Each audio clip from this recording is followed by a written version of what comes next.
The garage smelled of oil, rust, and rain. Anna Petrova wiped a smear of grease from her cheek with the back of her hand and leaned into the open hood of the '67 Mustang. The purr of the engine soothed her, a mechanical heartbeat she could trust. Machines never lied. They never made promises they couldn't keep. The bell over the door jingled. Anna frowned. She hadn't left the door unlocked. She straightened slowly, wrench still in hand, ready to send away a late-night customer. Instead, her breath caught. A man filled the doorway, broad-shouldered, dark coat dripping with rain. He didn't belong in her garage any more than a wolf belonged in a cathedral. His presence wasn't loud, but it consumed the space. Golden eyes found hers. "You're Anna," he said. His voice was low, steady, carrying the weight of command. Her stomach tightened. Something in those eyes. Not human, not safe. "We're closed," she shot back, sharper than she intended. He stepped inside, boots echoing on the concrete. In his hand was a slim manila folder, edges damp from the storm. He set it on her workbench with deliberate care. "This isn't about your garage." Her pulse raced as she opened it. Papers slid out, one covered in her father's familiar scrawl.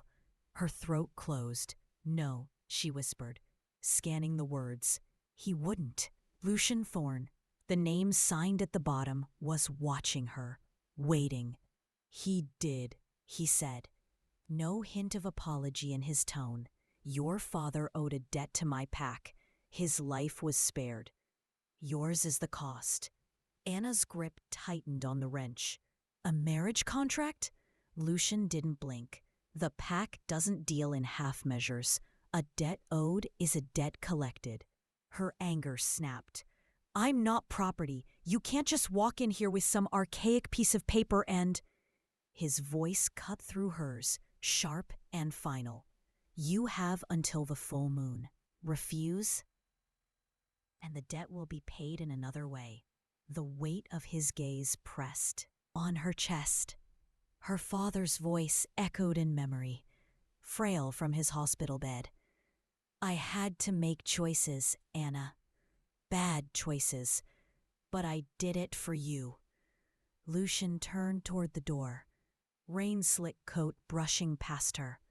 For a moment, he stopped, close enough for her to feel the heat radiating from him. "This isn't a request," he said quietly. "It's survival." Then he was gone, swallowed by the storm. The folder sat heavy in her hands, as if the ink itself carried chains. Her sanctuary felt colder than ever. The rain hadn't let up. It drummed against the roof of the garage in an endless, restless rhythm.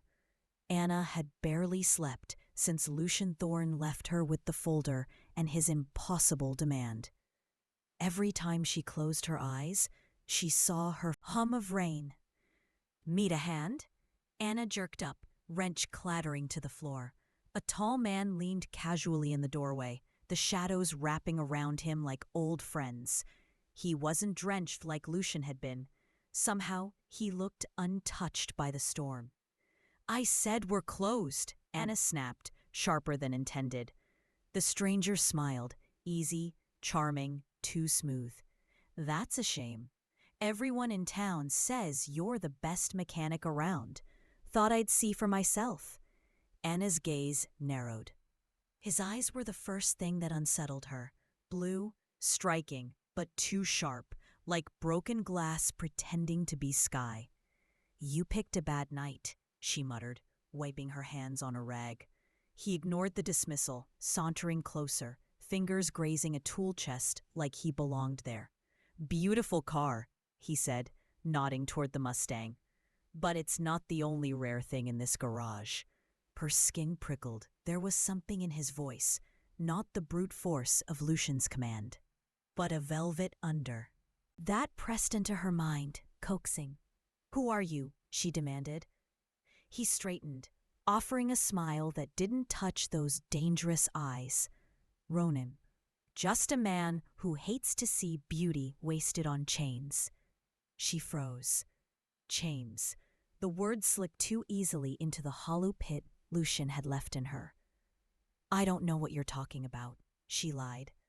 Ronan chuckled, low and dark. Come now, word travels fast, especially when wolves are involved. He leaned closer, lowering his voice until it brushed against her ear like smoke. Some debts aren't meant to be honored. Some debts are meant to be broken. Anna's breath caught. The way he said it, like he knew, like he could see the contract folded on her nightstand, like he could see the fear she tried to bury under layers of grease and defiance. Her heart pounded.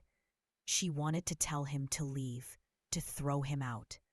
But instead, she stood there, caught between instinct and curiosity. Ronan stepped back, slipping a card onto the counter. J. Name a number. If you need anything, he said, voice silk and poison all at once, anything at all, you'll know where to find me. He left without another word, his shadow stretching long across the garage floor, until the door swung shut. Anna stood frozen, staring at the card. Lucian wanted to own her. Ronan wanted to use her. Both were wolves circling the same prey. Her. And for the first time, she wondered if her choices were already gone. The city skyline glittered like a crown of glass and steel, but Anna felt none of its beauty. From the passenger seat of Lucian's sleek black sedan, she stared out at the glowing towers that rose against the night. Each one felt colder, taller, sharper than the last. Her fists were clenched in her lap, nails digging crescents into her palms. Lucian drove in silence, his profile carved from shadow. The low rumble of the engine filled the space between them, steady, powerful, unnerving. You don't get to drag me into your world, Anna. At last, her voice tight. Lucian's golden eyes flicked to her briefly before returning to the road. You're already in it, whether you accept it or not. She turned back to the window, jaw set. The buildings blurred together until one stood apart, taller, darker, with mirrored glass that reflected the city's lights like 1,000 cold eyes.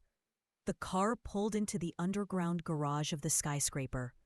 Anna's stomach nodded. Inside, the building gleamed. Marble floors. Walls of steel and glass, the hum of technology everywhere. It was too polished, too pristine, luxury masking something primal beneath. The elevator ride was silent. When the doors opened, Anna was met with stares. Men and women lined the corridor, some dressed in sharp suits, others in casual clothes, but all with the same watchful gaze. Their eyes, some gold, some silver, some burning with subtle crimson, followed her every step.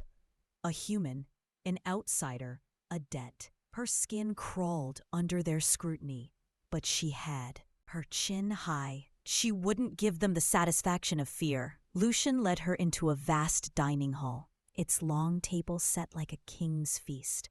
Crystal glasses, silver platters, golden candlelight. It should have been beautiful, but Anna felt like she'd stepped into a predator's den. The wolves sat in silence as they entered, their whispers barely veiled. She's human, an alpha's weakness, debt made flesh. The words sliced into her like knives. Lucian's jaw tightened. He guided her to the head of the table, his hand firm on her back, not gentle, not possessive, but protective, like a shield. When he spoke, his voice filled the hall, low and commanding. This is Anna Petrova. She stands under my protection. The air shifted. Some wolves lowered their eyes in submission. Others bristled, their resentment crackling like static. Anna sat stiffly beside him, every nerve in her body on edge. Plates of food were placed before her, but she couldn't taste anything. Her stomach.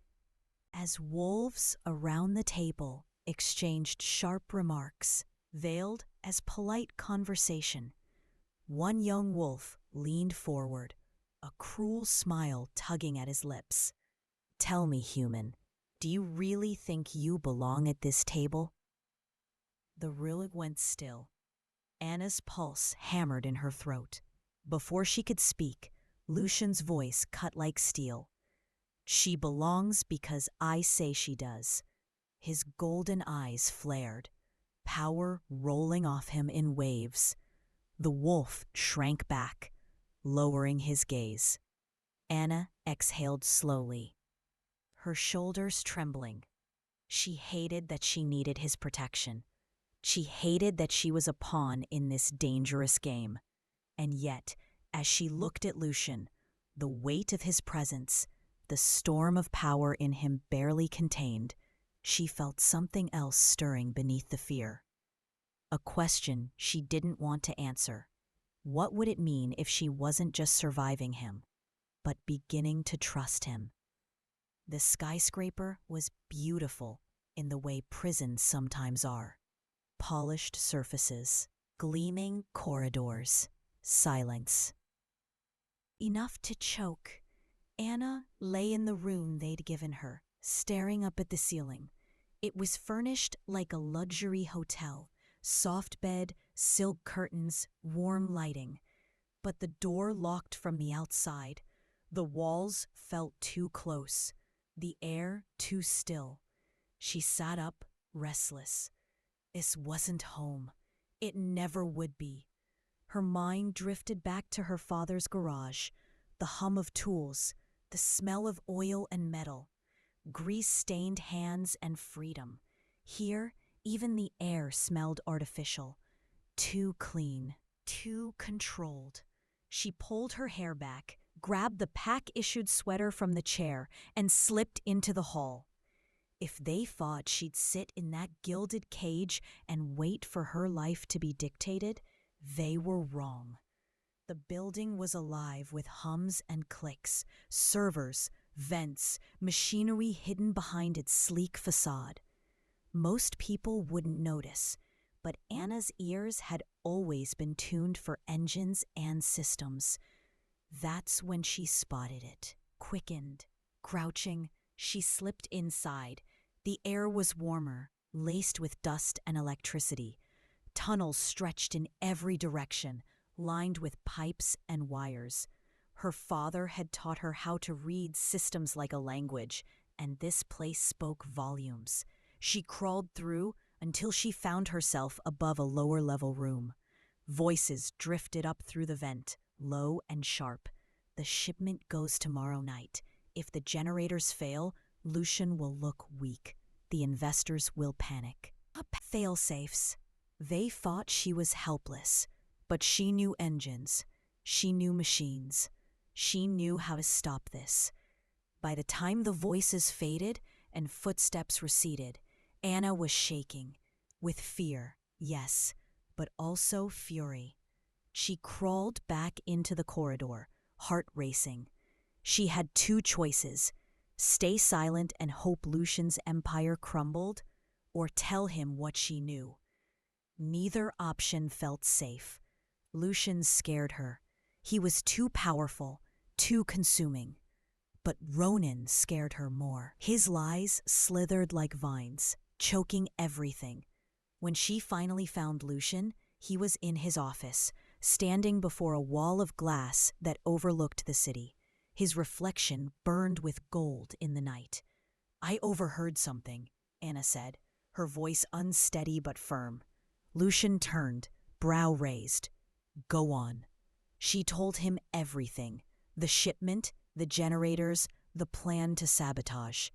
The words tumbled out faster and faster, fueled by her need to be believed. "You expect me to believe you wandered into restricted areas," he said coldly, "and just happened to overhear Ronan's private plans?" Anna lifted her chin. Believe what you want. But I can prove it. I know how they'll break the system. I know where, and I know how to stop it. The silence stretched.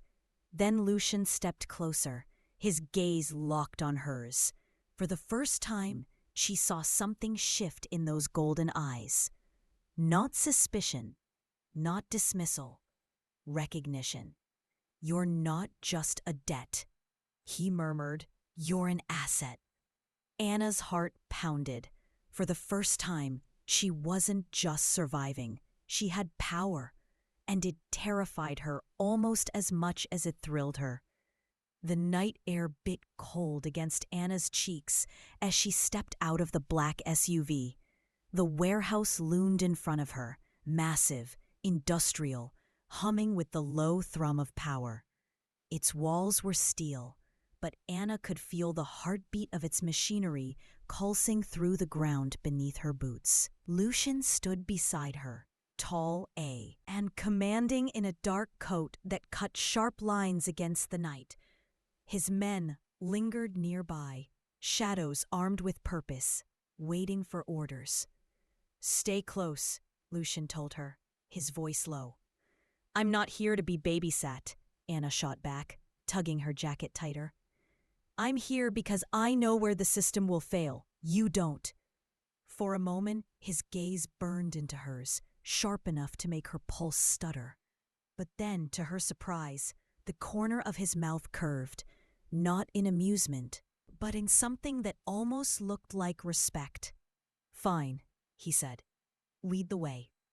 Inside, Lucian knelt beside her, his presence almost overwhelming in the confined space. Can you stop it? She exhaled slowly. I can reroute, but I'll need time. You'll have it. His tone carried no doubt, no hesitation, a promise carved in stone. Her hands moved quickly, muscle memory guiding her through the tangled mess of wires. She could hear Lucian giving sharp, quiet commands to his men above her, their footsteps shifting like wolves circling prey. Halfway through the repair, the sound of boots echoed from the far side of the warehouse. Shadows moved. Roning's men. Anna's hands trembled as she twisted the final wire into place. Sparks flared. The system buzzed alive, stabilizing. Relief washed over her, but it was short-lived. A shout rang out. Gunmetal glinted in the dim light. Before she could rise, Lucian's hand gripped her arm, pulling her back against the shadow of a machine. His body shielded hers completely as bullets clattered off steel. Her breath caught, his chest wide. Solid against her back, heat radiating even through layers of fabric. His voice was a low growl near her ear. Stay down, I'll handle this. The clash was brutal and fast. Lucian moved like a storm, precise, merciless. Every strike was calculated, every movement radiating dominance. His men fought at his side, a blur of claws and steel. Anna crouched low, heart hammering, torn between fear and awe. She had never seen raw power wielded with such control. And then, silence.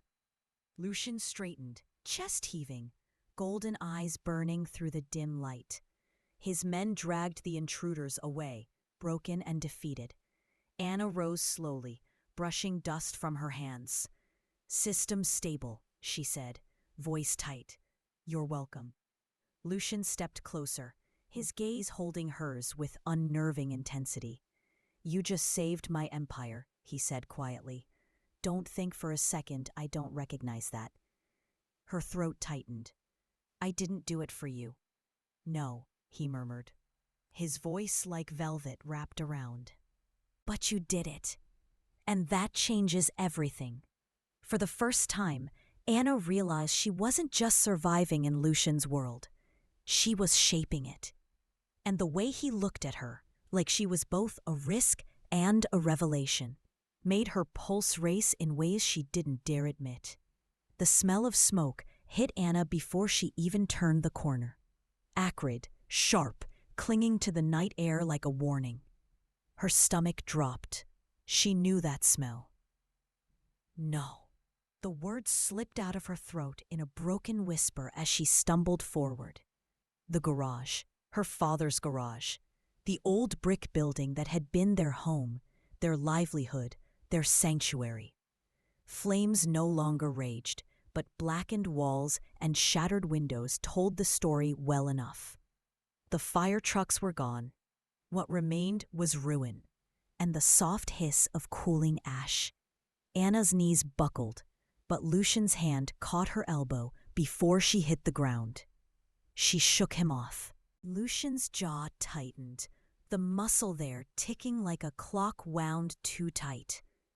Yes, her throat closed.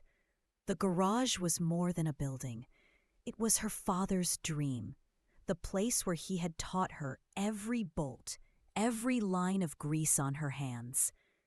It was all she had left of him. And now, it was gone. You let him do this. Her voice broke, fury and grief tangled in every word. You dragged me into this war, and now, I didn't let him, Lucian snapped, voice low. Sharp enough to cut through the night. But then his tone shifted, softened into something darker. I underestimated how far he'd go. That won't happen again. Anna turned on him, eyes wet, body trembling with rage. You think that fixes anything? That was my life, my father's legacy. For a moment, his mask slipped. The alpha, the king, the untouchable predator, all of it fell away. What she saw instead was something raw, regret, and underneath it, something that looked dangerously close to grief of his own. I know what. It is to lose everything, Lucian said quietly. And I know the hunger that comes after, the hunger to burn the world that dared to take it from you. Anna's breath hitched. His words sank deep, resonating with the hollow ache in her chest. Then help me, she whispered, voice trembling. Help me make him pay. For the first time, Lucian didn't order or command. He simply nodded. Together. The word hung heavy between them, a vow forged in smoke and ruin. But as Anna stood in the ashes of her past, she felt the ground shift beneath her. Her war with Ronan was no longer about debts or dominance. It was personal now. And in Lucian's eyes, she saw the same truth reflected. The council chamber was a place meant to inspire awe and fear. Glass walls framed the city skyline, while the ceiling soared high above, etched with the symbols of every pack that had sworn loyalty generations ago. Anna had never seen anything like it. She stood at Lucian's side, her pulse thrumming with parts dread and defiance. The stairs pressed down on her like weights. Wolves in tailored suits and jeweled gowns, their whispers sharp as blades. She's the human. Lucian's weakness. A debt dressed up as destiny. Anna lifted her chin. If they wanted to see a pawn, she'd make them see steel. At the far end of the table, Ronan leaned back in his chair, exuding smug calm. His suit was immaculate, his hair slicked, his blue eyes sharp as frost. He looked every bit the wolf in sheep's clothing, charm lacquered over venom. When he rose to speak, the room hushed. Brothers, sisters, we gather tonight to address a troubling matter. His gaze swept over the chamber, then landed on Anna with surgical precision. Our alpha binds himself to a human, a mechanic, the daughter of a man who was in debt to us all. And what has this union brought us? Fire. Her father's garage burned to the ground. A tragedy. Yet, is it coincidence? Or is it the cost of tying ourselves to someone who does not belong? A ripple of agreement stirred the chamber. Anna's hands clenched into fists. Lucian stepped forward, his presence silencing the noise. "Careful, Ronan. Even your lies stink of smoke." A murmur of unease flickered. The tension between the two alphas was a storm waiting to break. Ronan smiled, a predator bearing teeth beneath velvet words. "Then let her speak. Let the human prove her worth, or let her admit she is nothing more than your chain." Every eye turned to Anna. Her throat tightened. She wasn't meant to be here. She wasn't meant to stand in front of a room full of predators who tear her apart with a word. But as she met Ronan's icy gaze, something inside her hardened. She remembered the ashes of the garage, the loss, the vow she and Lucian had made in the ruins. "I don't need to prove myself to you," she said, her voice steady, despite the fear clawing at her insides. "But I will tell you this. I know engines. I know sabotage. And I know Ronan isn't just whispering poison in this chamber. He's moving pieces outside it." A stir of whispers surged. Ronan's mask slipped just slightly. Anna pressed on. "I heard his men plotting to cripple your businesses, to make Lucian look weak. I can show you where. I can prove it." Now the chamber buzzed like a hornet's nest, divided between disbelief and curiosity. Lucian stepped tools in her satchel, a pry bar, insulated gloves, a compact flashlight. It wasn't much, but she'd made miracles with less. Beside her, Lucian was all restrained energy, a predator forced to play human. His gaze swept the warehouse across the street, where Ronan's men had been slipping in and out for weeks. Security cameras dotted the exterior like unblinking eyes, and the fences were reinforced with steel. Anna tilted her head toward the cameras. Old model. "Easy enough to loop the feed for a few minutes, if you can get me to the junction box." Lucian arched a brow, impressed despite himself. "Most people would just smash them." "Most people don't know what they're doing," she shot back, tugging her jacket tighter. "Smashing things makes noise. Noise gets us killed." His lips twitched, the faintest ghost of a smile. "Fair point." They moved as one across the street, his movements fluid and silent, hers quick and efficient. At the junction box, Anna's fingers flew across wires A and circuits, her pulse hammering as sparks briefly lit the darkness. "Almost there," she muttered, teeth clenched. A warm presence loomed at her back. Lucian, shielding her body with his in case a guard rounded the corner. She could feel the heat of him, the steady rise and fall of his breath. And despite herself, it steadied her. The cameras blinked once, then froze on a still frame. Anna grinned. "We're ghosts." They slipped inside. The warehouse smelled of oil and steel. But underneath it was something sharper. The musk of wolves, the tang of ambition. Crates were stacked to the rafters, marked with symbols Anna didn't recognize. She crouched, tracing one with her fingertips. "Not just parts," she whispered. "Weapons. And God, Lucian, this isn't just local. These shipments came from overseas." Lucian's jaw clenched. "Ronan's reaching beyond our borders, making alliances with rogues." Before Anna could reply, footsteps echoed. 2 guards entered, their voices low. "The shipment leaves tomorrow, straight to the Council's territory. If Lucian falls, Ronan takes everything." Anna's pulse spiked. She ducked behind a crate, Lucian pressed against her side. They were so close she could feel the vibration of his growl rumbling through his chest. When the guards moved on, Lucian exhaled. "You were right. This is the proof we need." Anna pulled out her phone, snapping quiet photos, heart racing. But just as she tucked it away, a crate lid shifted under her hand, and the wood creaked. The sound was small, too small. Yet the guards froze mid-step. Lucian cursed under his breath. Run! They bolted through the miles of crates, shadows twisting in pursuit. Anna's lungs burned, but Lucian's hand caught hers, pulling her faster, guiding her through the maze as shouts rose behind them. At the loading dock, they skidded to a stop. A guard blocked the exit, teeth bared in. A snarl that was more wolf than man. Anna's instincts screamed. But before she could panic, Lucian stepped forward, his body a wall between her and danger. Stay behind me. The wolf lunged. Lucian met him head-on, a blur of violence and raw power. Anna stumbled back, chest heaving, but her eyes locked on the sparking panel by the door. Heart pounding, she yanked out her tools. Come on, come on!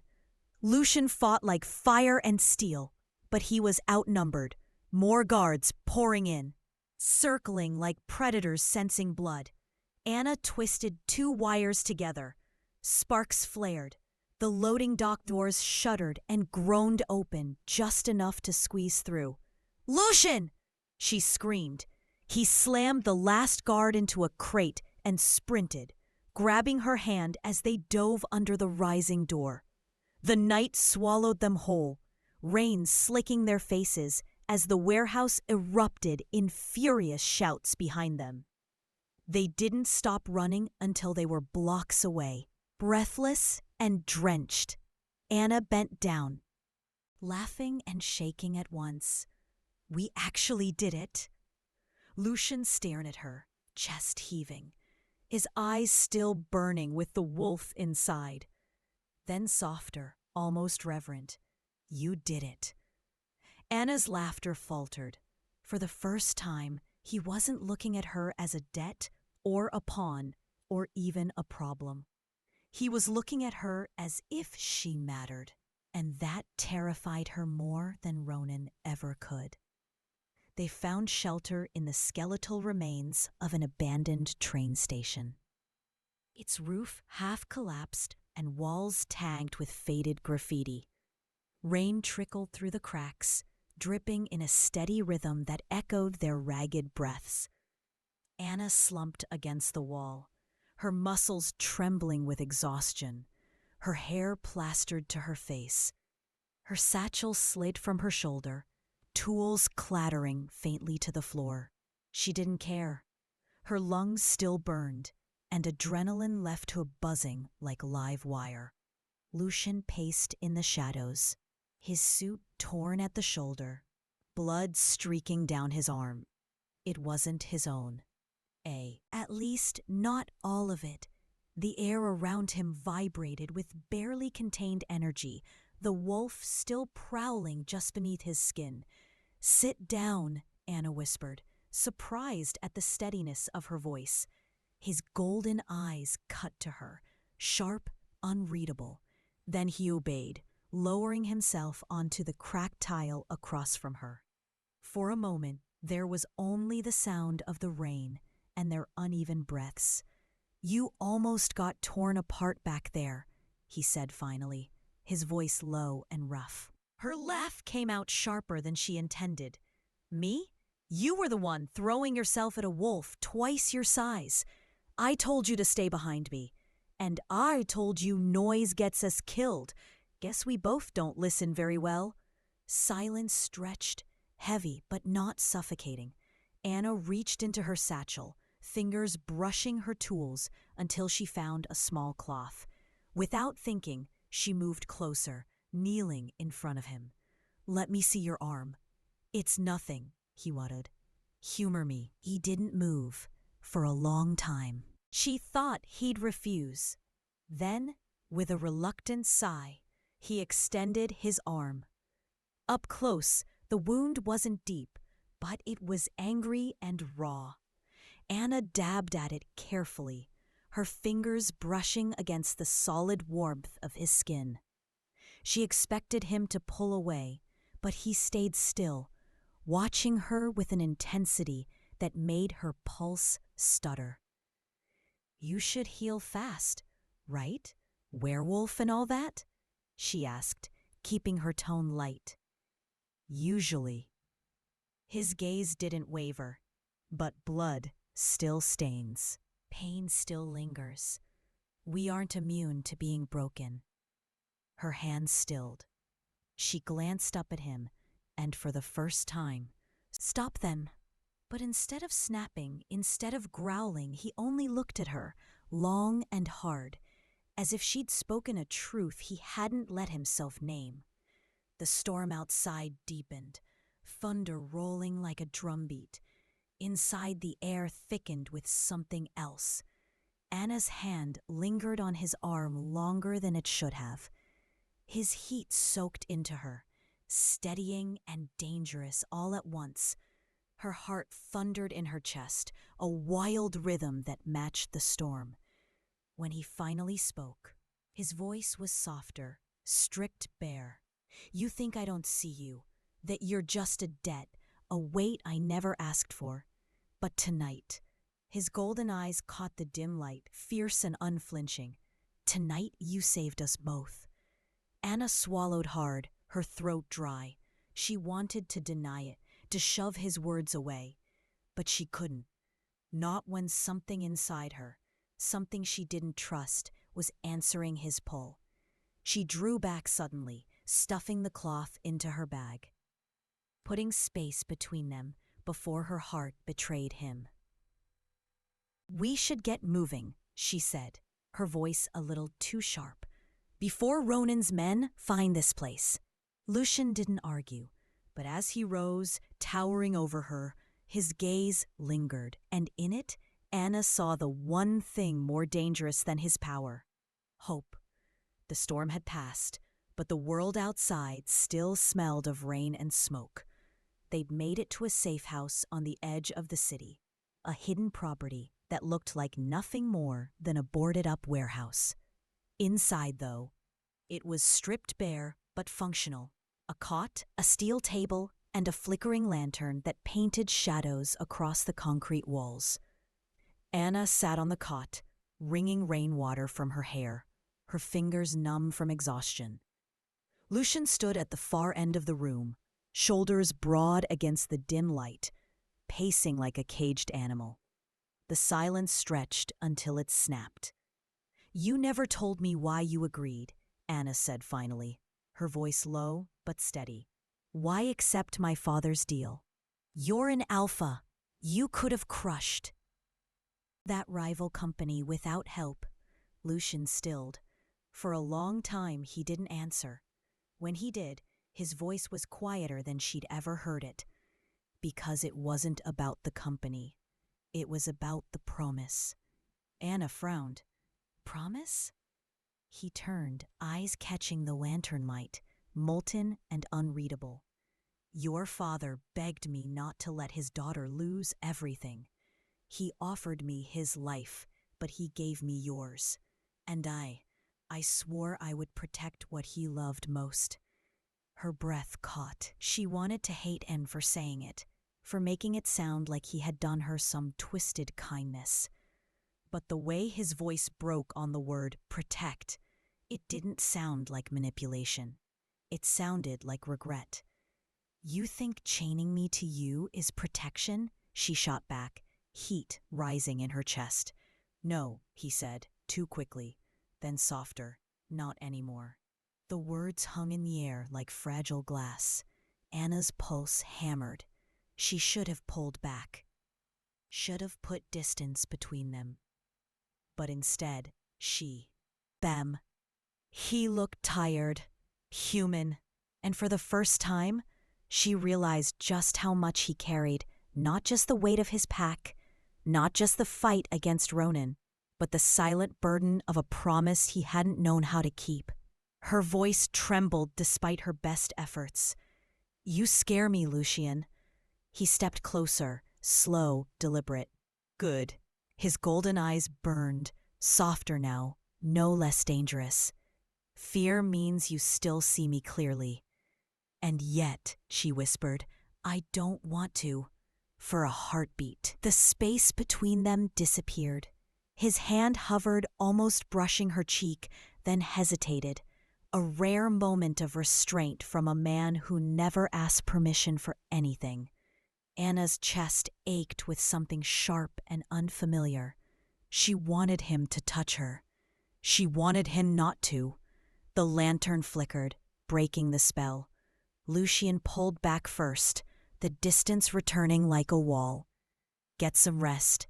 Tomorrow, the council will demand answers. Anna nodded, though sleep felt impossible now. She lay on the cot, heart racing, the ghost of his nearness still on her skin. Lucian turned away, standing guard at the door, but she saw the tension in his shoulders. He hadn't walked away because he didn't want her. He'd walked away because he did. And that truth was far more dangerous than any wolf in Ronan's pack.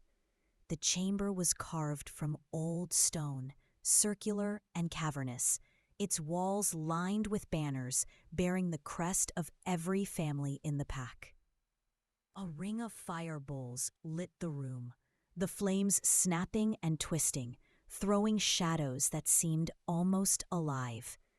Anna stood at Lucian's side, her hands clenched so tight her nails dug into her palms.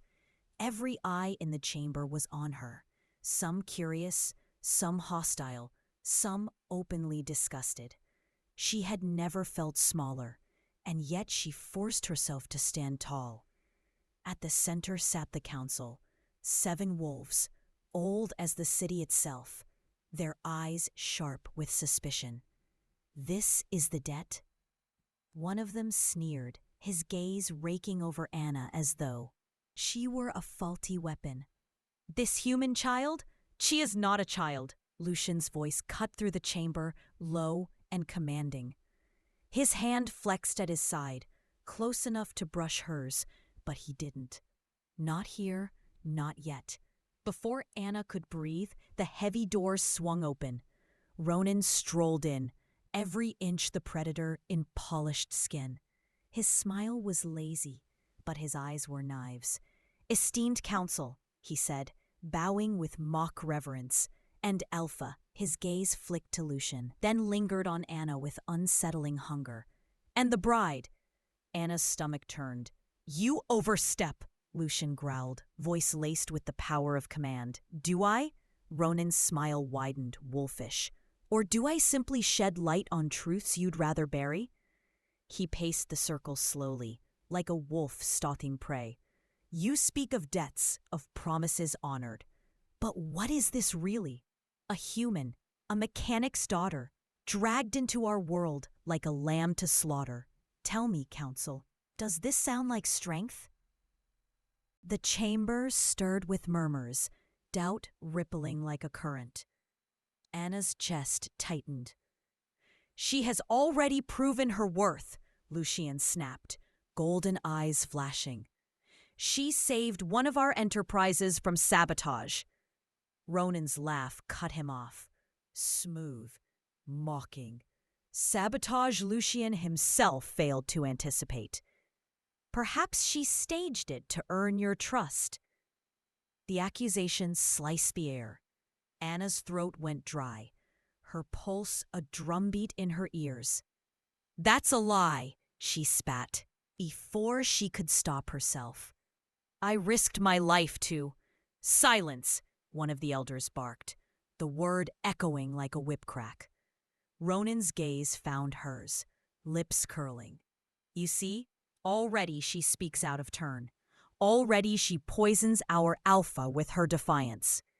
He turned back to the council. "She is not his Luna. She is his weakness." The firelight seemed to flare with his words, shadows dancing higher on the walls. Lucian's power pressed against the room, sharp and furious. But Anna felt the doubt in the chamber. And then Ronan, his final card. He drew a folded page from his coat, holding it high. The handwriting was shaky, but unmistakable. Her father's journal page. Her breath hitched, the world tilting. "Behold," Ronan said, his voice smooth as silk, the words of her father himself. He admits to the bargain. He admits to trading her life for his own. And this, he shook the paper like a flag. This is what Lucian builds his claim upon. A debt written in desperation. Tell me, counsel, does this look like honor? Or does it look like desperation of his own? The chamber erupted in whispers. Lucian's fury vibrated through the air, his body taut as a bowstring. Anna's heart hammered. This wasn't just a challenge to Lucian. It was an execution for both of them. And the only weapon she had left was her voice. She stepped forward, trembling but defiant. "If I am a weakness," she said, her voice carrying farther than she thought possible, "then let me stand as one. Because weakness is not what you think it is." Weakness is love. Weakness is loyalty. My Father gave me to save me, not condemn me. And I will not let you twist his sacrifice into your weapon. The council stared, the silence crackling like electricity. Even Ronan faltered, just for a beat. Lucian's gaze locked on hers, molten and unyielding, and for the first time she felt it not as command, but as partnership. "Then let them see," he growled, stepping forward to face Ronan. "Let them see that what you call weakness will be the strength that destroys you." The chamber roared to life, the council divided, the wolves choosing sides. The storm had finally broken. The chamber's uproar shook the walls, a storm of voices clashing like blades. Some demanded proof, others spat at Anna's defiance, while a few murmured approval. The council's eldest, a silver-haired woman with eyes like frost, slammed her staff against the floor. "Enough." The fireballs flared as silence fell, thick and expectant. Lucian Hale, Ronan Dusk, both claim dominion. Both accuse. Both risk the pack's ruin with their bickering. Her gaze slid to Anna, lingering with something unreadable. And the human stands at the heart of it all. Anna swallowed hard, her knees threatening to buckle. The elder's voice carried like thunder. "Then let the bond be tested, not by words, not by papers, by strength, by loyalty, by blood." Ronan's smile gleamed like a blade. Trial by combat. Lucian's jaw tightened. His eyes cut to Anna, just briefly. A flicker of worry, of rage, of inevitability, before locking on Ronan. Agreed. The chamber roared again, wolves pounding fists against stone, howls echoing off the vaulted ceiling. Anna's stomach twisted. This wasn't some ritual in an old storybook. This was real. Flesh, blood, bone. Lucian was about to risk everything. And worse, she realized with a jolt of dread, Ronan's gaze wasn't on Lucian anymore. It was on her. As tradition demands, the elder continued. The alphas claimed bond. "I'll stand witness. Her truth will decide the victor. Should she falter, should her loyalty waver, the bond breaks. And the loser's fate," her voice dropped like ice, "is death." Anna's breath caught in her throat. Her truth? Her loyalty? The weight of it pressed down on her chest until she could barely breathe. Ronan inclined his head mockingly toward her. "Then it seems, little lamb, that your choice of master may be the sharpest blade here." Lucian's growl rumbled low and dangerous, the kind that made even seasoned wolves flinch. Anna's pulse thundered, the firelight blurred at the edges of her vision. If Lucian lost, he died. If she faltered, he died. If Ronan won, She was shackled forever. She had never been more terrified and never more determined. The chamber emptied in a storm of voices, the council setting the trial for dawn. Anna barely remembered leaving, her body moving as if through a dream. Cold corridors blurred past until Lucian guided her into a private chamber. Above the city, a place carved in glass and steel, overlooking a midnight skyline. When the door shut behind them, silence settled like a heavy cloak. "You shouldn't have agreed so fast," she whispered, her voice cracking under the weight of everything. "Trial by combat? Against him? Lucian, he's stronger than you." Lucian turned, his shadow stretching long across the room. His shirt clung to the planes of his chest, damp with sweat from the heated chamber. His eyes burned with that impossible mix of fury and devotion. "He's not stronger," Lucian said evenly, "just hungrier." Anna's fists curled at her sides. "You could die tomorrow, and if I falter, if they think I don't believe in you—" Her throat closed, tears threatening. "They'll kill you, and it'll be my fault." Lucian closed the distance in 3 strides. His hands cupped her face, rough palms trembling against her skin. "Anna."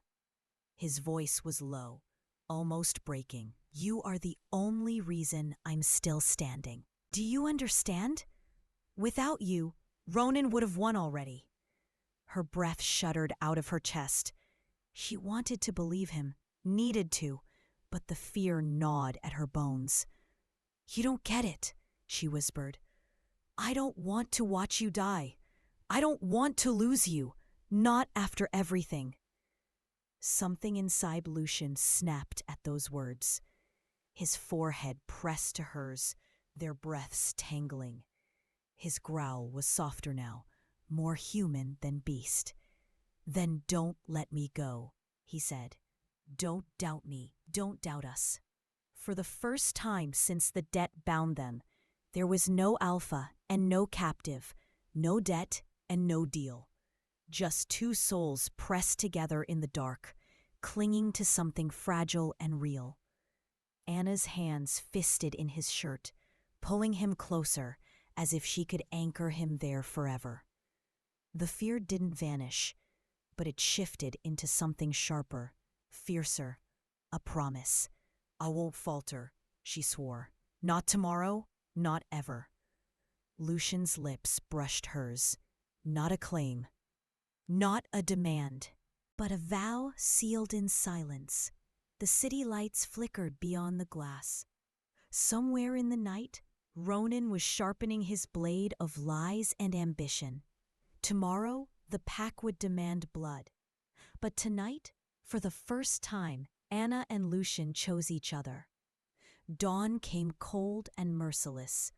The pack's arena, an ancient circle of stone built into the earth, buzzed with the growl of voices. Hundreds of wolves gathering to watch history unfold.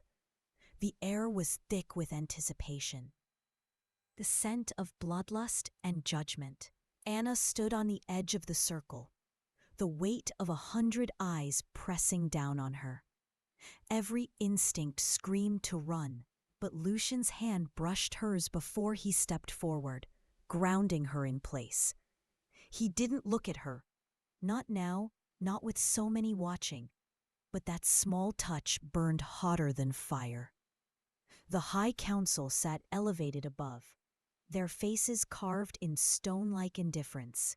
Below, Ronan waited in the center of the arena, stripped to his waist, his body cut with a Y. With scars and his grin sharp as a blade, his eyes found Anna, lingering long enough to twist her stomach with dread, before he turned back to Lucian. "Finally," Ronan snarled, rolling his shoulders like a predator preparing for the kill. "The great alpha who chains himself to a human. Let's see what loyalty tastes like when it bleeds." Lucian entered the circle without a word. The crowd hushed. His steps were slow, deliberate, every muscle coiled with controlled power. He wasn't wearing his ceremonial alpha cloak, only the bare strength of his body and the weight of his resolve. The council's voice rang out, trial by combat, to the victor, the pack, to the defeated, exile or death. The horn sounded. Ronan lunged first, fast and brutal. The crack of bone and muscle echoed as Lucian barely dodged, the force of the blow sending dust spiraling. The fight exploded into a blur of claws, fists, and snarls. Anna's nails dug into her palms as she watched. Ronan was stronger, every strength heavier, but Lucian was sharper, reading, anticipating, weaving between the storm of blows. Still, each clash drove him closer to the edge, his chest heaving, blood glistening across his skin.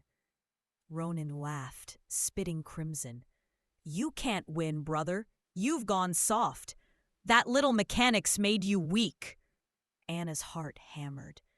Every taunt was meant to unravel Lucian, and it was working. She could see his jaw tightening, his strikes growing reckless. The crowd shifted, some already howling Ronan's name. Her throat burned. She couldn't stay silent. "Lucian!" she screamed, her voice cutting through the chaos. "You're not weak. You're fighting for all of them, and for me. Don't you dare forget who you are." Lucian froze for half a breath, Ronan's fist grazing his jaw. But in that split second, something in him reignited.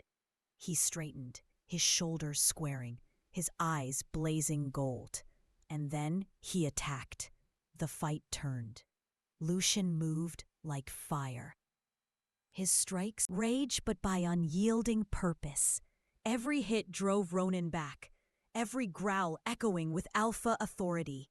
The crowd, once divided, now roared in unison, their chants rising with each blow.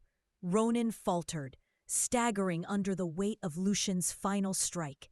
He dropped to his knees, chest heaving, blood dripping from his lip. The arena went still. Lucian loomed over him, fist clenched, ready to end it.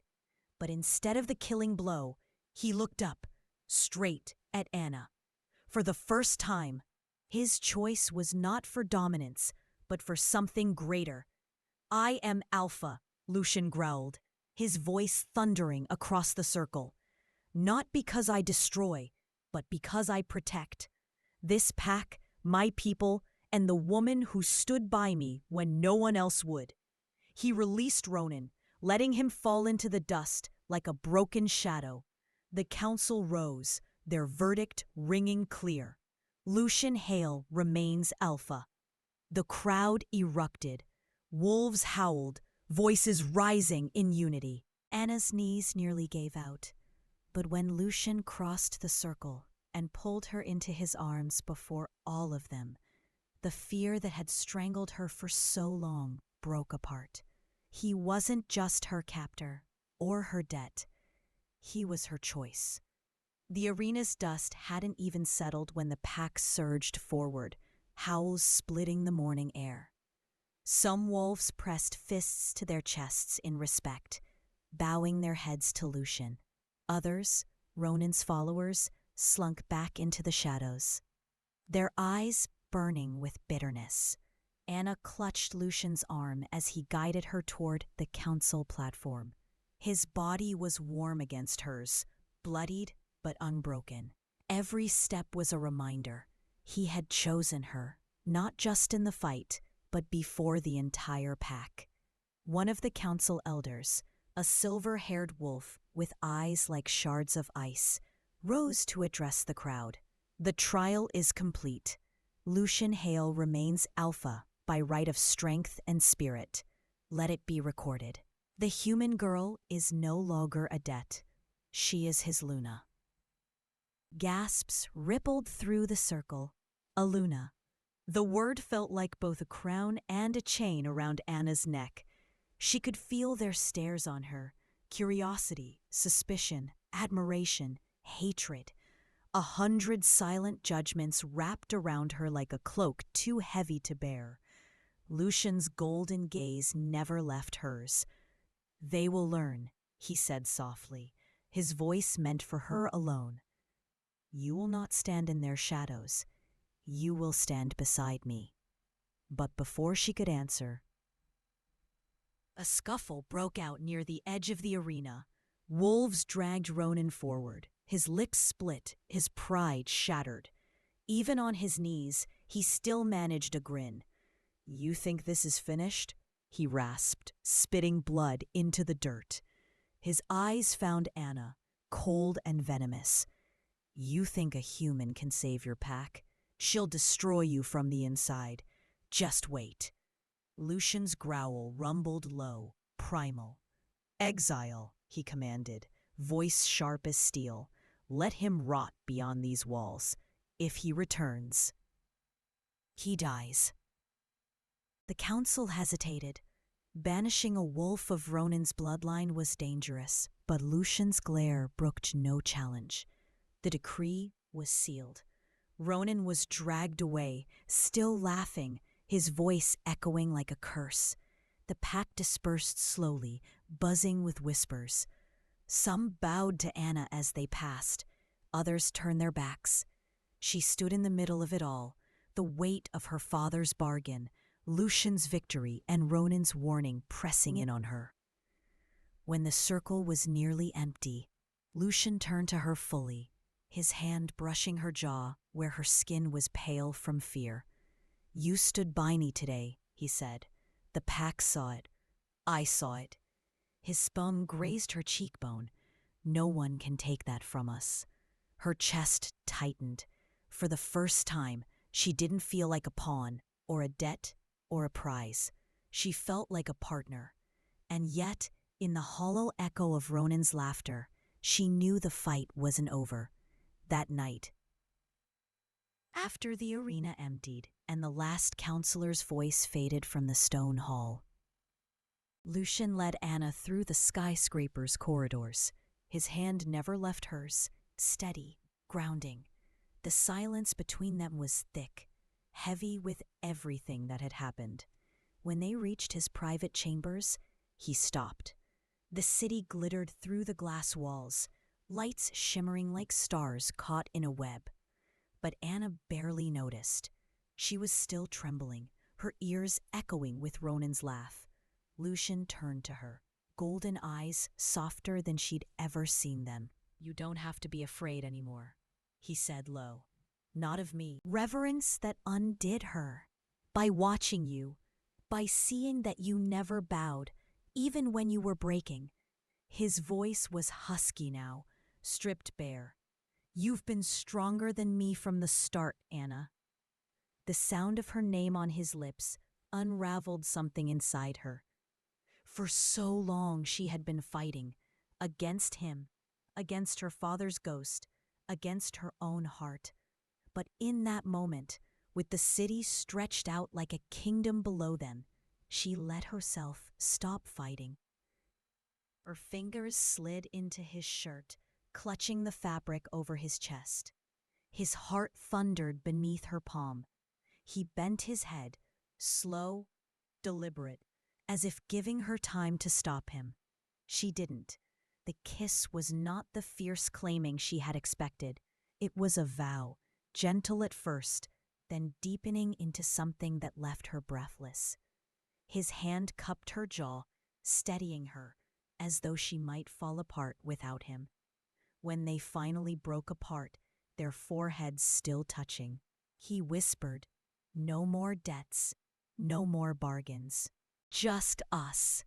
But somewhere beyond those glass walls in the city's dark veins, Ronan was already stirring in exile. And Anna knew their fragile peace would not last.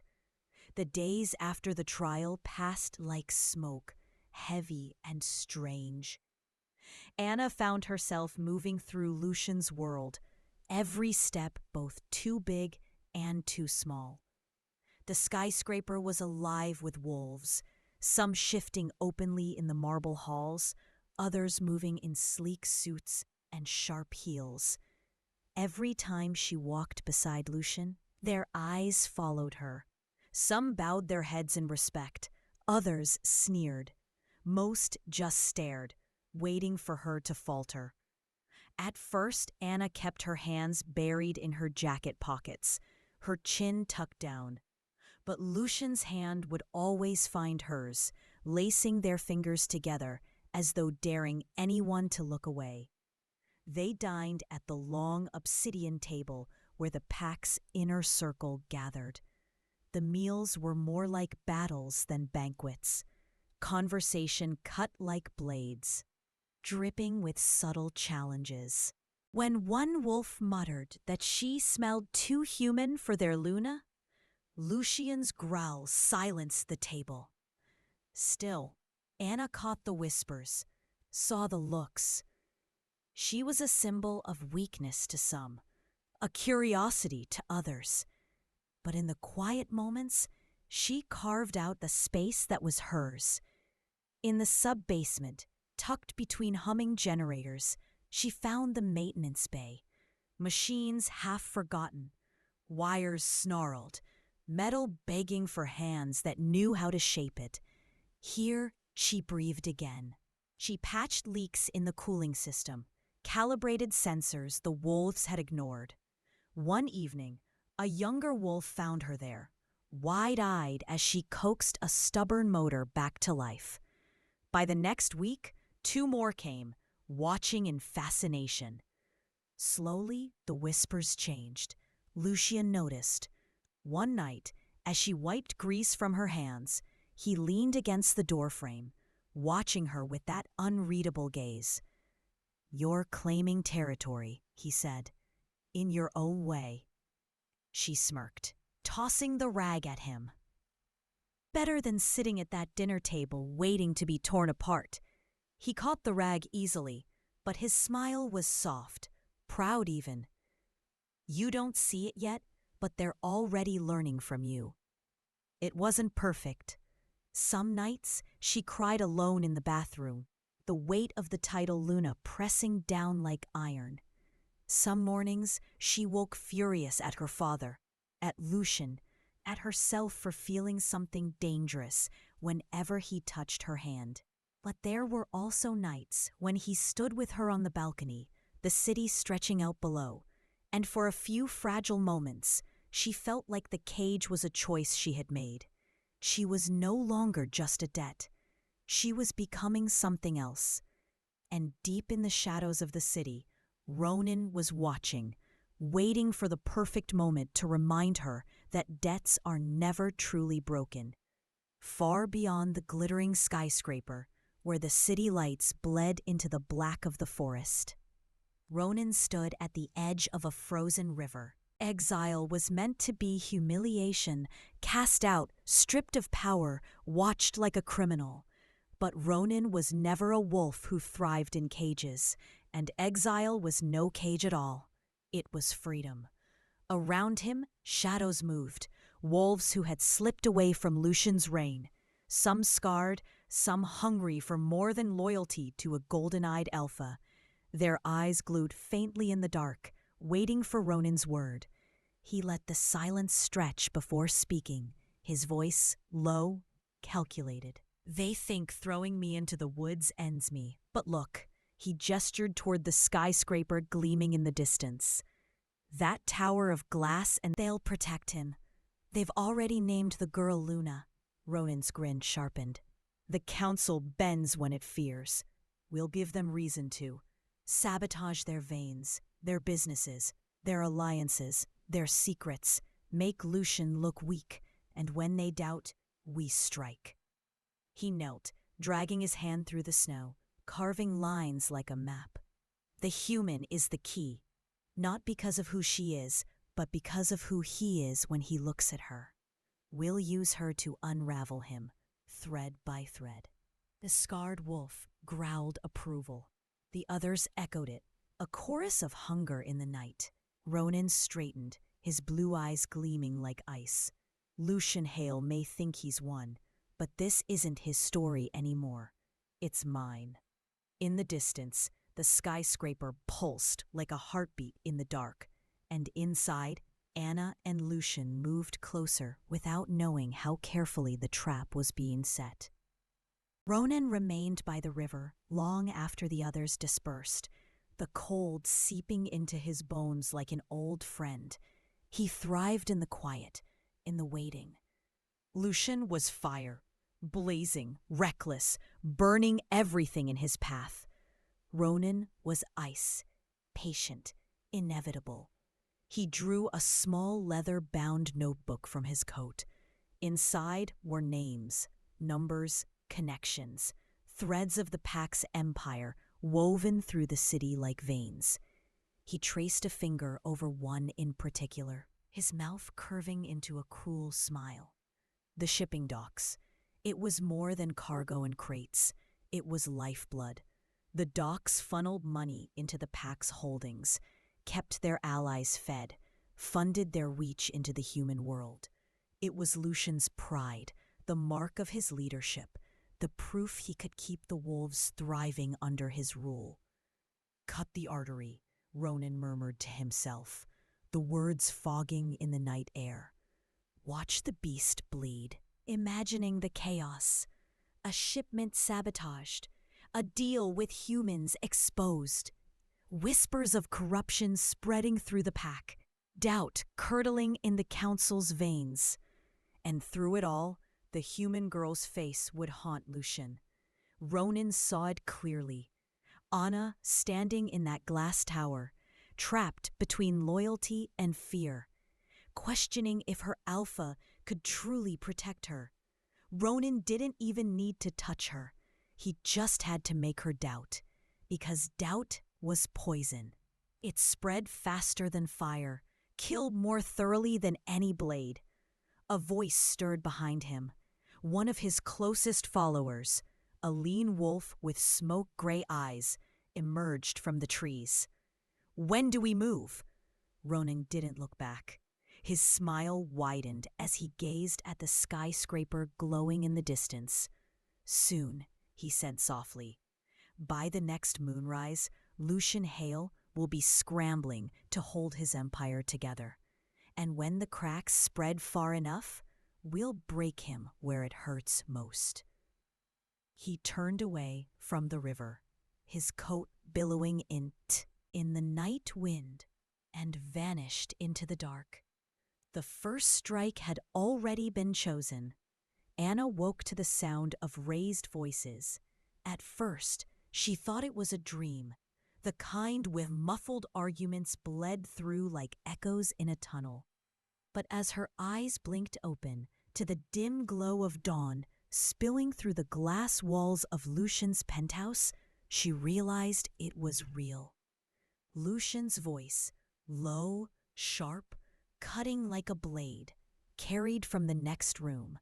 Another voice, deeper, strained with urgency, answered him. She sat up slowly, the sheets sliding from her shoulders, her stomach nodding. She shouldn't move. This wasn't her world, not truly. Yet curiosity dragged her toward the half-open door. "A shipment burned," the other man was saying, his words clipped, like he was delivering bad news as cleanly as possible. "3 containers lost. Humans are already asking questions." Questions? Lucian's snarl vibrated through the glass and steel around them. Ears at all.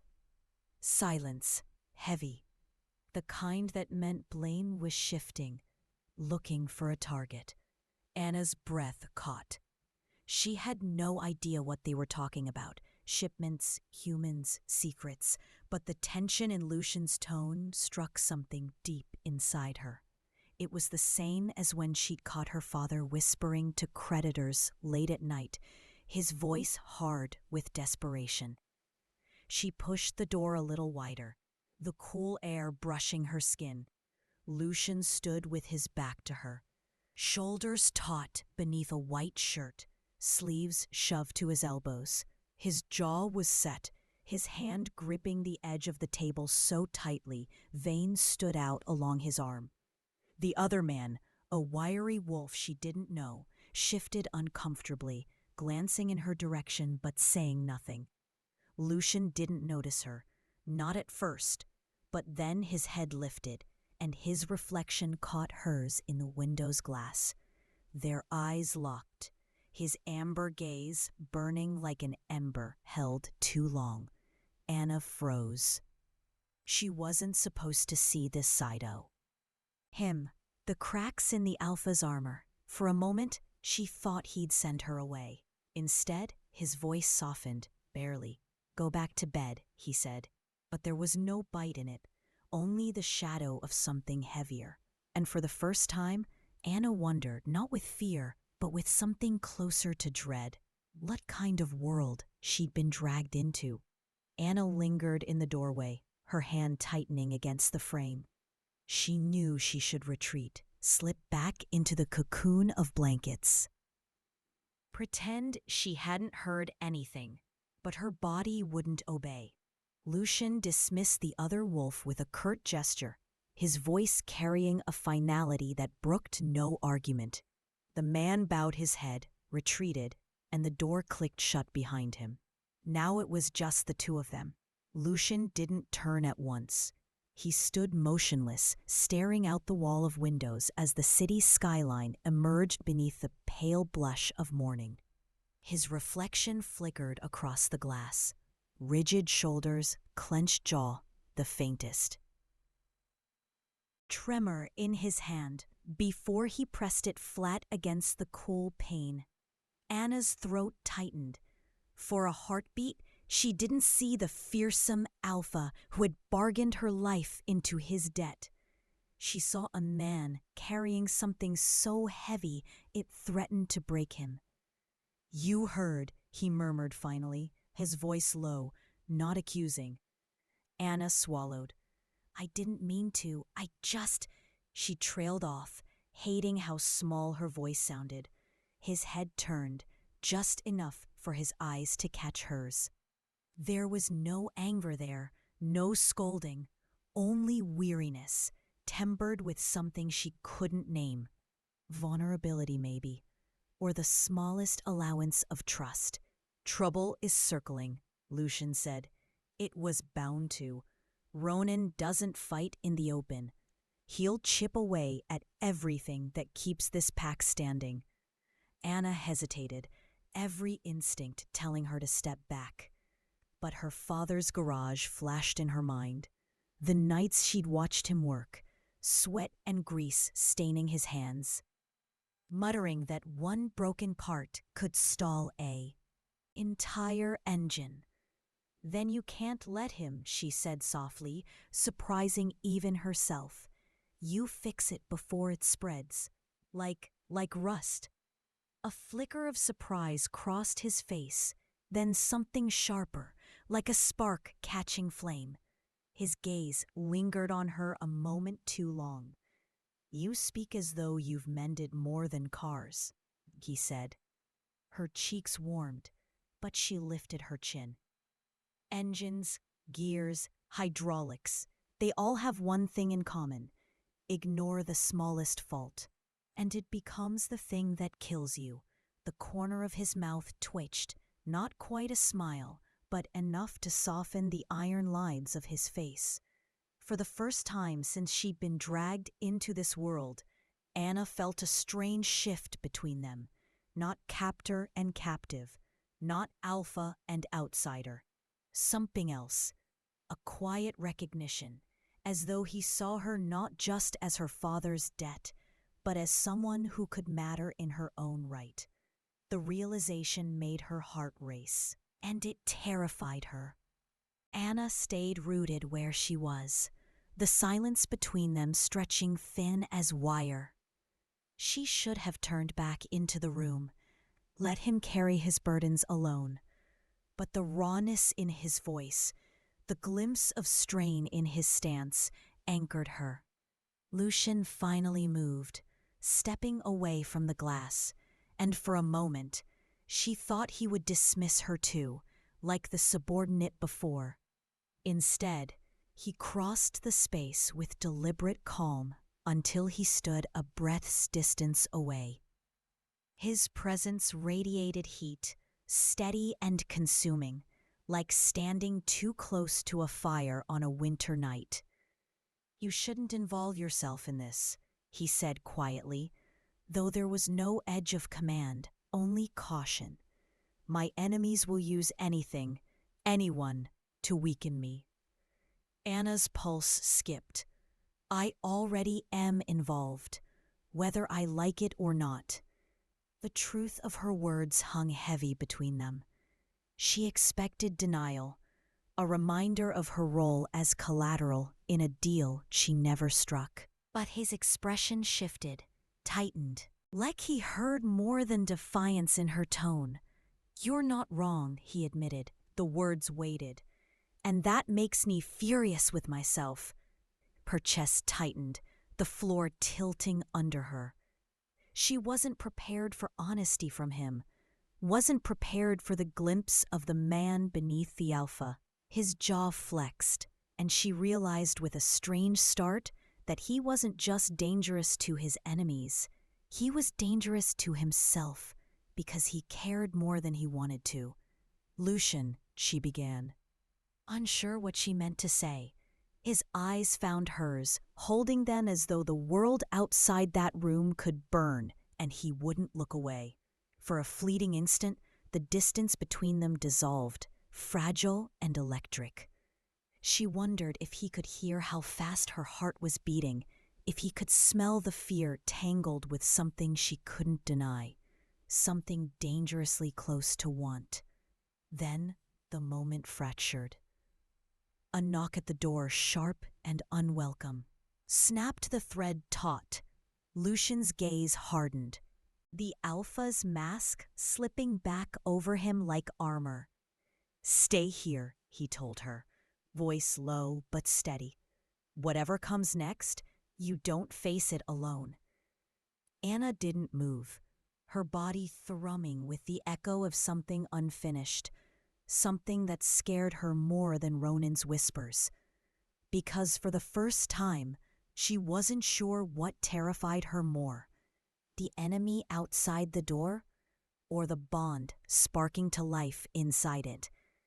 The knock had barely faded when one of Lucian's lieutenants entered.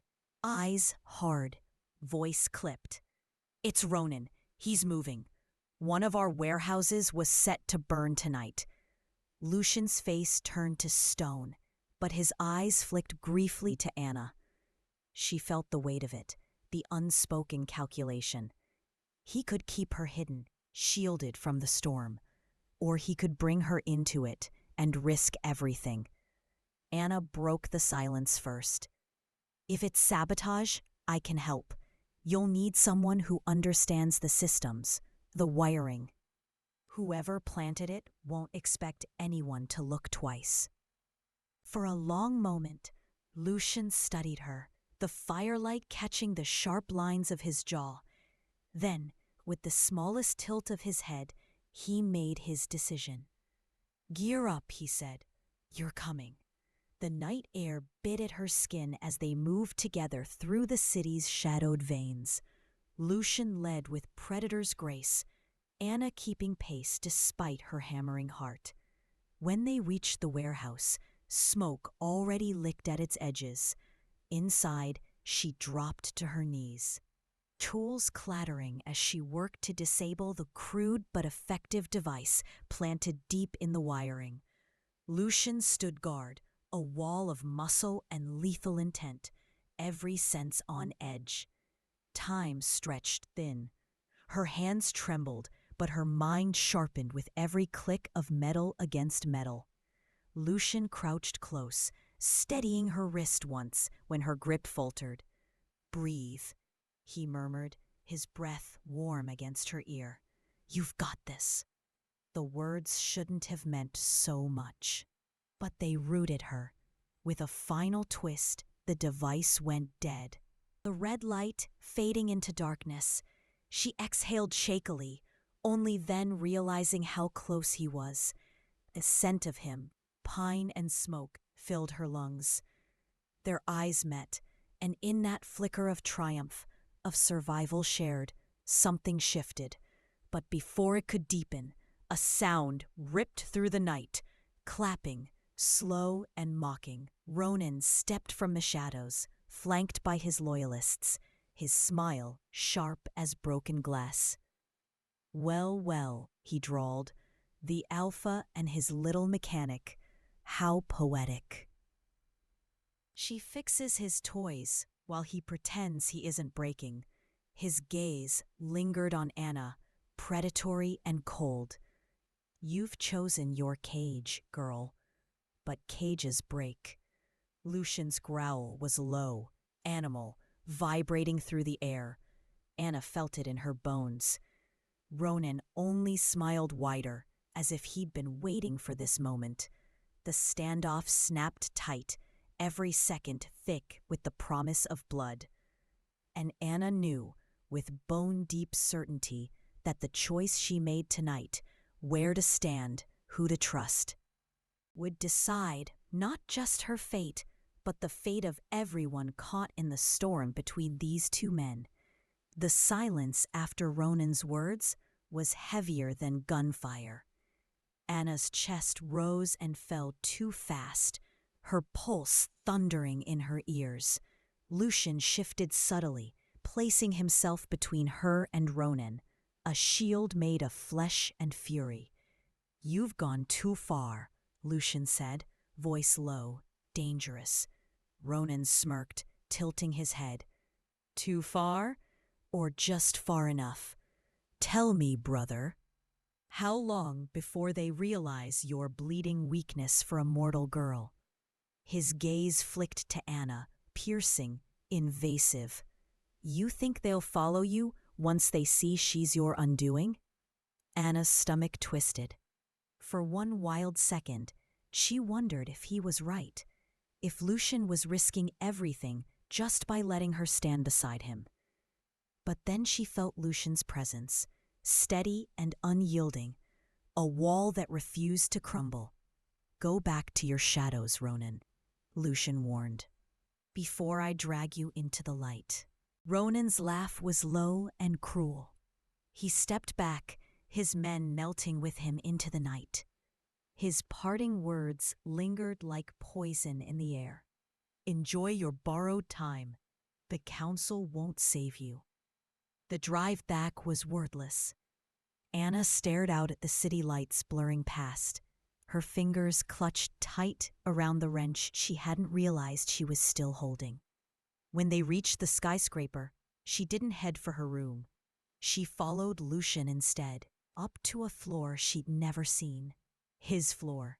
He said nothing as he shed his jacket and poured himself a drink. His shoulders carried the weight of a kingdom. "They're going to tear you apart," Anna whispered. "Because of me." Lucian turned then, eyes molten gold catching the dim light. "No, Anna. They'll tear us apart because Ronan has twisted the truth into something they can believe. That's what wolves do when they smell blood. They turn." He set the glass down, stepped closer. "Which is why we show them the truth first." Her chest tightened. "The evidence we found, the trades, the corporation." "Yes," he nodded once, sharp. "With you to testify, not as my debt, not as my bride, but as the one who saw him for what he is." Her breath hitched. She felt the enormity of it, what it would mean to stand before the council, in front of wolves who looked at her as prey, and claim her place. But beneath the fear, something else flickered. The same thing that had steadied her hands when Lucian told her to breathe. Resolve. The night of the council came cloaked in storm. Lightning lit the glass walls of the chamber, shadows flickering over faces carved from suspicion. Ronan was already there, radiating smugness, his followers clustered like vultures. Lucian strode forward with Anna at his side. The room rippled with discontent. Murmurs, accusations. Then Lucian's voice cut through the storm. "My pack deserves truth, so you'll have it." He laid out the evidence, each detail precise, damning. The trades with rogues, the secret deals with the corporation, the betrayal of their laws. And then, at the center of it, Anna stepped forward. Her knees shook, but her voice held. "I saw it. I fixed the sabotage before his men burned it to the ground. I know the wires they cut, the systems they tampered with, the codes they used. Ronan is no protector. He's the fire, and you are the kindling." Her words rang out, unexpected and raw. The silence that followed was absolute. Ronan broke it with a sneer. "She's a mortal, a plaything, and you'll believe her over blood?" But in that moment, something shifted. A few wolves who had doubted now leaned forward, eyes no longer on Ronan, but on Anna, on the fire in her voice. The storm inside the chamber broke with roars, challenges, the pack splitting between Lucian and Ronan. It should have been chaos, but Lucian stepped forward, shedding the last of his restraint. Then let it be decided the old way. The duel was savage, primal, blank. The clash of two predators who had once called each other brother. Anna watched, her heart in her throat, every strike echoing inside her bones. Lucian fought not just with strength, but with purpose. And when at last Ronan fell, beaten and broken, the chamber erupted, not in dissent, but in recognition. Lucian stood bloodied, victorious, and alive. And when his hand found Anna's, when she stood beside him before the pack, no one dared question it. Days later, when the garage's boards were torn down, sunlight spilling across the old walls, Anna felt something she hadn't in a long time. Peace. Lucian was there, his hand brushing hers, both of them silent, letting the moment speak. The debt that had once chained her was gone. What bound them now was something freely chosen, fragile and fierce, a love not owed but earned. The chamber smelled of rain and stone, an old scent that clung to the walls like memory. Wolves lined the tiered seats, their eyes sharp, some curious, some hostile. I saw how above them lightning flickered across the glass dome, throwing their faces into fleeting relief. Anna felt every stare press against her skin, as if the room itself wanted her gone. Lucian stood at the center, tall, composed, though Anna could see the tension in the lines of his shoulders. Ronan leaned lazily against the railing opposite, his smile infuriatingly confident, as if the outcome had already been decided. "She doesn't belong here." One voice growled from the shadows. "She's human. She taints our blood." The murmurs rose, rippling like a tide of contempt. Lucian's voice cut through it, low but resonant. "Enough. You will hear the truth before you cast your judgment." He gestured to Anna. For a heartbeat, her legs refused to move. But then she saw Ronan's smirk widen, and anger steadied her spine. She stepped forward, every inch of her body trembling, yet her voice rang clear. "I know what Ronan's men did. They cut the wires, how they rigged the systems to burn your own businesses to ash. I fixed it. Not because I wanted to serve him." She lifted her chin, eyes locked on Ronan, "but because I won't be anyone's pawn. Not his, not yours." Her words echoed into the silence that followed. Ronan laughed, but the sound rang hollow. "She's desperate, clutching for relevance. You'll really let a mortal girl lecture the blood of wolves?" He turned, appealing to the council. "Have you forgotten what happens when you let weakness rot the pack from within?" But the shift was already happening. Anna could feel it. Some wolves leaned closer, not in disdain, but in thought. They weren't looking at her like prey anymore. They were weighing her words. Lucian pressed forward, his voice like thunder. She's not weakness, she's proof. Proof that Ronan would see this pack crumble if it meant taking the throne. Proof that loyalty isn't measured in blood, but in truth. And she's braver than any who hide in shadows. For the first time, doubt flickered in Ronan's eyes. The storm outside broke, lightning crashing as the council erupted into snarls, growls, and shouted accusations. The chamber was splitting, wolves siding with Lucian, others with Ronan. No words could settle it now. Lucian stepped forward, his gaze locked on his brother. Then we ended the only way left to us, the duel. The circle was drawn in the chamber's center.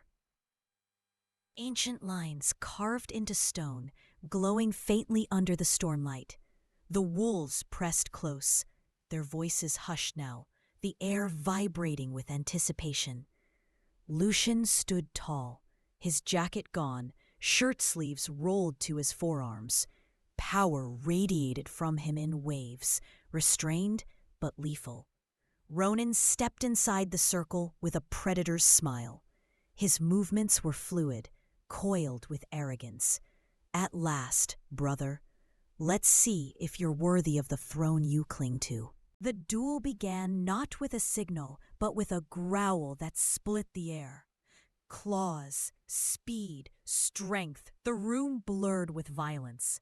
Lucian fought with precision, every strike calculated, while Ronan lashed out with fury, strength edged by desperation. Stone cracked, sparks flew as bodies collided.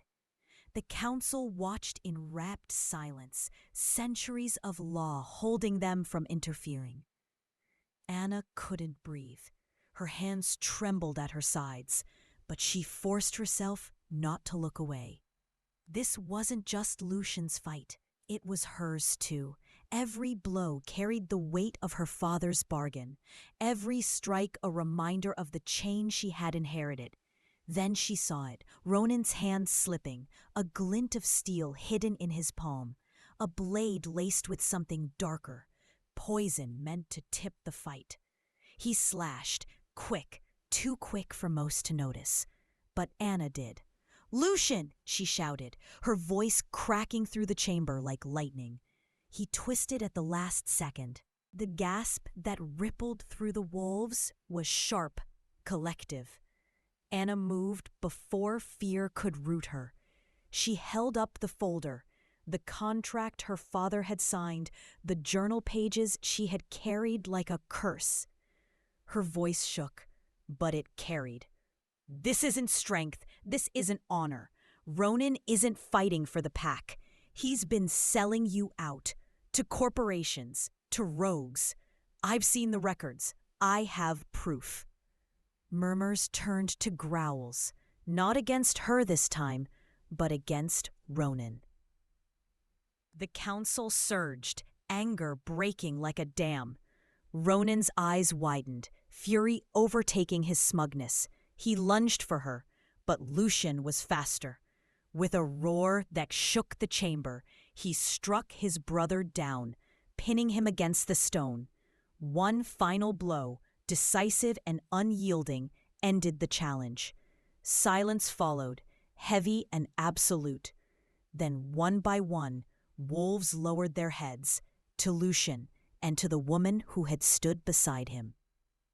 Later, when the storm had passed and the chamber emptied, Anna found herself outside again, the night air cool on her skin.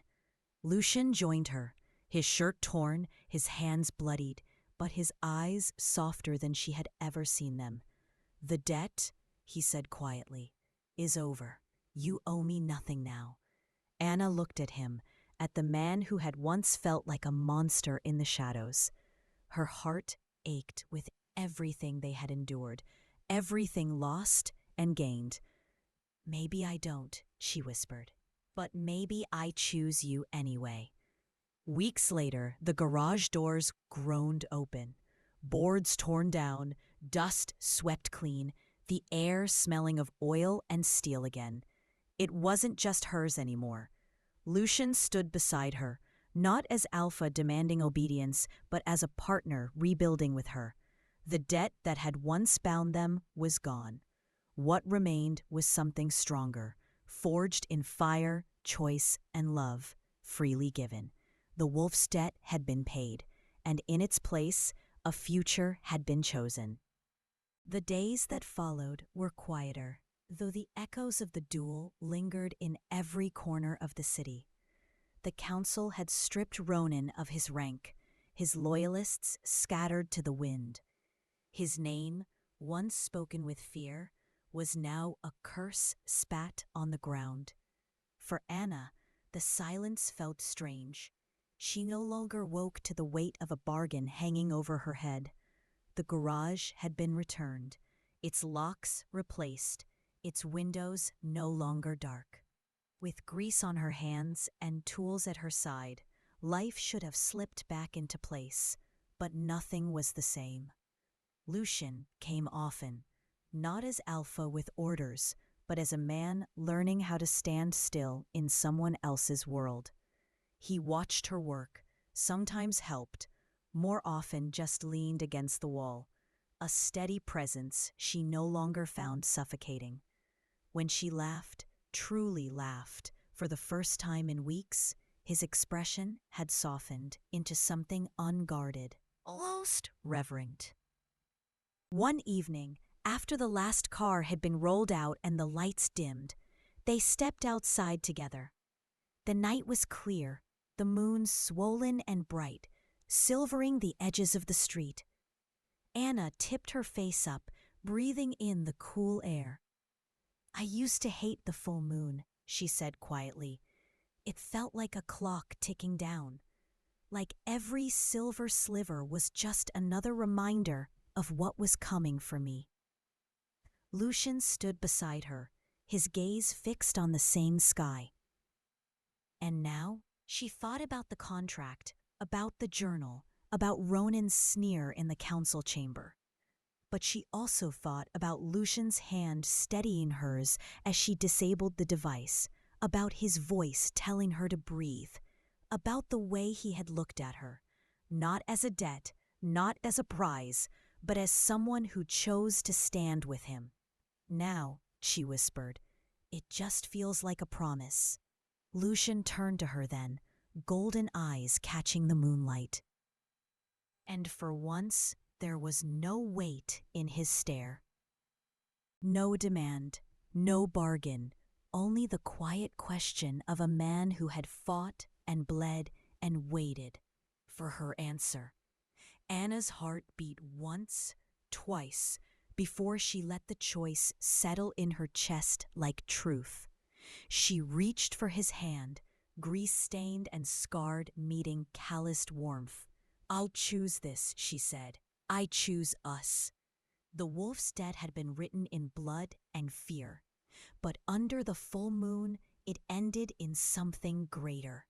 Not obligation, not power, love fierce and free.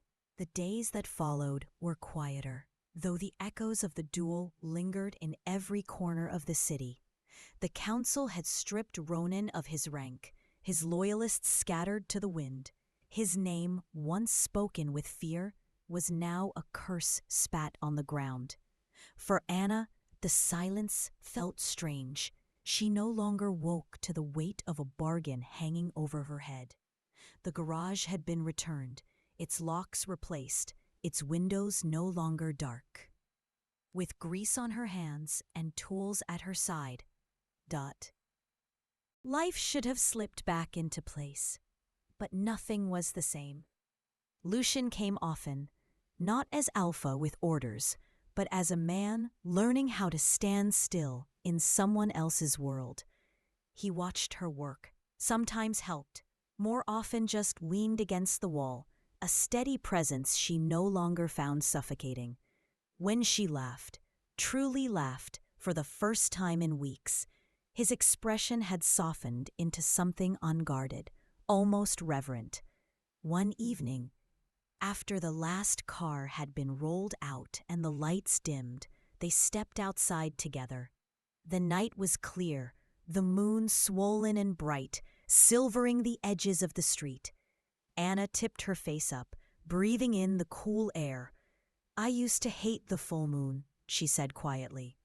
It felt like a clock ticking down, like every silver sliver was just another reminder of what was coming for me. Lucian stood beside her, his gaze fixed on the same sky. And now? She thought about the contract, about the journal, about Ronan's sneer in the council chamber. But she also thought about Lucian's hand steadying hers as she disabled the device, about his voice telling her to breathe, about the way he had looked at her, not as a debt, not as a prize, but as someone who chose to stand with him. "Now," she whispered, "it just feels like a promise." Lucian turned to her then, golden eyes catching the moonlight. And for once there was no weight in his stare, no demand, no bargain, only the quiet question of a man who had fought and bled and waited for her answer. Anna's heart beat once, twice, before she let the choice settle in her chest like truth. She reached for his hand, grease-stained and scarred, meeting calloused warmth. "I choose this," she said. "I choose us." The wolf's debt had been written in blood and fear, but under the full moon, it ended in something greater. Not obligation, not power. Love, fierce and free. Spring came quietly. The city thawed, the snowmelt running down gutters and softening the sharp edges winter had carved. The Pax skyscraper still loomed against the skyline, but its presence no longer pressed on Anna's chest. It was simply part of the world, no longer her prison. The garage had found its rhythm again. Clients returned, one by one, surprised to find it not only open, but humming with new life. Anna moved through the space with an ease she'd earned, grease streaking her cheek, hair tied back, her father's legacy safe in her hands. Yet she wasn't alone anymore. Lucian never tried to replace what she had, but he became part of it.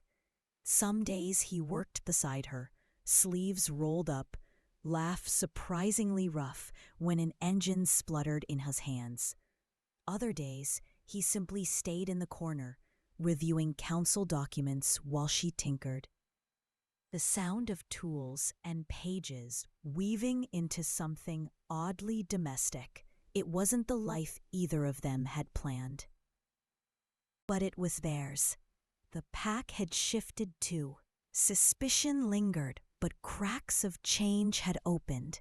A few wolves who had once sneered at her presence now nodded when they passed the garage. Others brought their cars, their questions, their cautious respect. Anna wasn't just the human girl tangled in debts anymore. She had become part of the pack's story, not through blood or prophecy, but through choice and persistence. One evening, as twilight stretched across the streets, Lucian leaned against the garage doorway, watching her. She was bent over a car hood, lips pursed in concentration, hands steady despite the stubborn bolt she wrestled with. "You know," he said finally, voice low. "The council keeps asking when I'll bring you to the next gathering."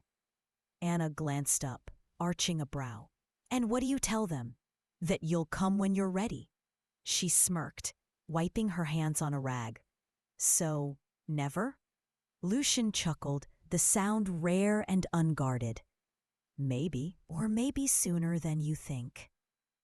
The look he gave her then was not one of demand, but of patience, like the moon above them, constant, waiting, eternal. Anna stepped away from the car, brushing past him to lock the garage for the night. As she turned the key, she felt the weight of everything behind her, the debts, the bargains, the chains, and realized truly that they no longer bound her. When she looked at Lucian, there was no fear left in her, only choice. And in that choice, freedom. They walked down the quiet street together, fingers brushing before entwining fully. The night stretched wide before them, not a cage, but a horizon. The wolf's debt was long paid. What remained was theirs to build, hand in hand, beneath the silver sky. The night was quiet when Anna returned to what was left of the garage. Ash still clung to the air, bitter and sharp, but the silence felt different now, not empty, waiting. She ran her fingers across the workbench, tracing grooves carved by years of tools and grease. Memories lingered here, her father's voice, laughter tangled with the hum of engines, a world where debts and wolves hadn't yet stolen everything. Lucian stood in the doorway, golden eyes catching the dim light. He didn't speak, didn't command. He simply waited. The storm held still inside him. Anna turned, her voice steady. "I'm not a debt anymore, not a pawn. If I stand at your side, it's because I choose it, not because you or anyone else demands it." Lucian inclined his head, solemn as a vow. "Then I'll wait for your choice, however long it takes." The weight in her chest eased. For the first time since his shadow had entered her life, she felt the chains fall away. Anna looked around the garage, scarred but not broken, just like her. She wasn't free because Lucian allowed it, or because Ronan had been defeated. She was free because she had carved that truth herself, bolt by bolt, choice by choice. The pack might still whisper. The council might still sneer. But Anna Petrova knew engines. She knew fire.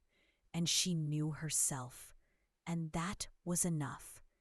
Lucian's presence lingered beside her, steady and unyielding, not as a master, but as a man. Whether their paths ran together or apart, it would be on her terms. The wolf's debt was paid. The rest of her story was hers to write. The end. If you enjoyed listening to this story, please hit the like button. Share it with someone who'd love this. And subscribe to Nightbond Narratives and ring the bell so you don't miss what's coming next. Tell me in the comments below which part of the world you are watching from. Also, tell me which part of the story you like the most. Compilation of a video of an audiobook takes a lot of time and effort. So if you see any ambiguity, please ignore it. I hope you will appreciate my effort.